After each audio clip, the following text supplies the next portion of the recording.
Quels sont les critères pour avoir un agneau halal pour le Eid? Et pourquoi vous n'avez pas fait cette année? Il faut savoir que pour être considéré comme udhiya, donc sacrifice, offrande, un agneau ou un mouton ou un bélier doit remplir certaines conditions. La première d'entre elles, c'est qu'il faut qu'il ait atteint l'âge de 6 mois révolu. Ensuite, il faut qu'il soit en bonne santé, que ce ne soit pas un animal qui boite, qu'il soit borgne, qu'il soit chétif, qu'il ait une maladie apparente ou qu'il ait subi des modifications sur son corps importantes. Il faut que tu saches que les saillies, la période d'accouplement chez les ovins, a lieu entre août et janvier. La gestation, elle, dure 5 mois. Ce qui fait que ce qu'on appelle les agnelages, c'est la misbah. Donc la naissance correspond à la fin hiver, début printemps, là où les températures sont plus douces, où la nourriture est plus abondante. Par conséquent, le Eid ayant lieu cette année, le 27 mai, Inch'Allah Ta'ala, AVS ne peut pas te garantir d'avoir des agneaux qui ont 6 mois révolus. C'est pour cette raison que AVS, cette année, ne prend pas la responsabilité, comme depuis quelques années maintenant, de vous garantir que vos agneaux auront 6 mois révolus et donc remplir les conditions de l'udhiya. Il existe des élevages intensifs qui permettent, grâce à une lumière artificielle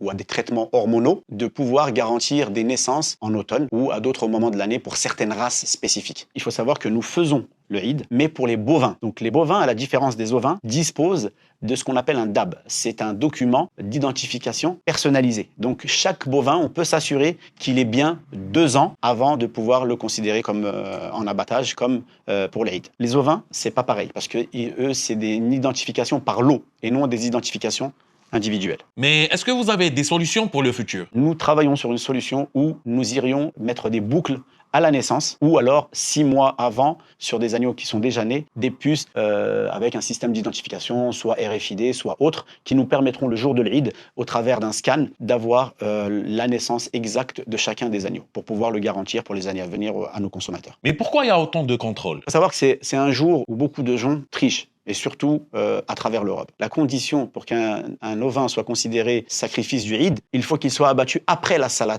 de l'Aïd. Aujourd'hui, les industriels, et malheureusement avec l'aide de certaines personnes de notre communauté, abattent des milliers, des dizaines de milliers d'agneaux avant la salat al-Eid et parfois même la veille, et ils sont vendus en tant qu'agneaux udhiya à notre communauté malheureusement. Voilà une des problématiques rencontrées et tous les ans. Nous, quand on faisait l'Eid, on avait un système de codification sur les agneaux Eid spécifiques. C'est un code dont personne ne connaissait la composante jusqu'à après salat al-Eid. C'est-à-dire qu'on envoyait des hommes sur le terrain, ils ne savaient pas le code alphanumérique qu'ils devaient apposer sur les bêtes jusqu'à ce qu'on leur confirme après Salat al-Eid et non après, pour éviter toute...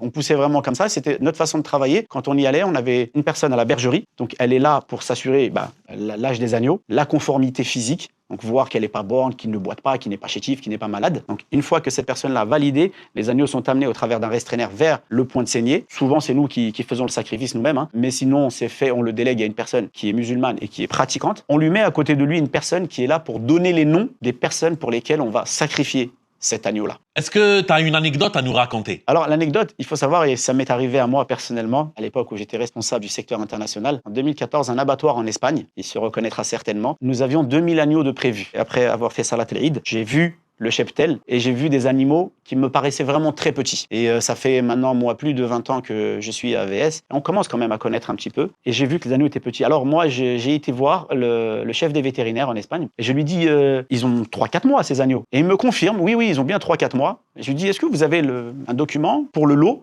qui confirme que ces animaux ont bien 3-4 mois. Cette personne-là, c'est un vétérinaire, il ignorait qu'en fait, il fallait avoir 6 mois révolus pour pouvoir être validé en tant qu'agneau de Eid. Donc, il est revenu avec un document. Ce document précisait que ces agneaux avaient 3-4 mois. Ils n'étaient pas éligibles à l'udhiya. J'ai refusé l'abattage ce jour-là de 2000 agneaux, avec toutes les conséquences qui ont suivi, très très lourdes, une grosse pression, déjà des industriels. De là, AVS a toujours été derrière moi, puisque c'est notre credo, si on peut faire, on fait, si on ne peut pas garantir, on s'abstient. Donc là, c'était une responsabilité. Donc même si c'était pas confortable, très difficile à tenir comme situation, alhamdoulilah, on est resté ferme. Il faut savoir que le chef des vétérinaires, voyant le scandale que ça avait causé, est revenu avec un document falsifié derrière, me montrant que ce lot avait plus de 6 mois. Donc j'ai pris les 2 documents et je lui dis, écoute, maintenant que j'ai celui-là, je vais aller voir la Guardia Civile, qui est la police espagnole. Je vais leur dire, écoutez, moi, le chef des vétérinaires de tel abattoir m'a donné 2 documents. Je ne sais pas lequel est bon. Il me dit, non, il faut surtout pas y aller. Non, c'est bon.